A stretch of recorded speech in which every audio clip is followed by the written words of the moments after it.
Merhaba, navêm Vesile Yüksel, ji Mêrdîn ji gundê Zonê me.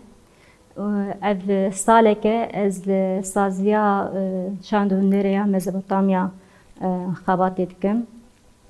û amûra me Erbanê ye. Piranî em dibêjin dev. Ji ber ku Erbane bi erebî jêr dibêjin Ermane, lê piranî em dibêjin dev. Ji dîroka cîhanê ayekê min amûr ev derketiye û piranî li rojhilata navîn tê bikaranîn. Zêdetir jî Kurd bikartînin û bi taybetî jin bikartînin. Ji ber ku dibe dengê jinê.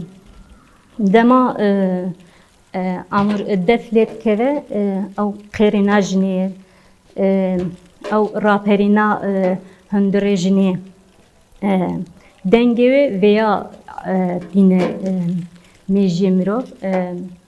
Piranî jî jin çima devê hildibijêrin ji ber ku dibe wek dengê wanî ku dernakeve.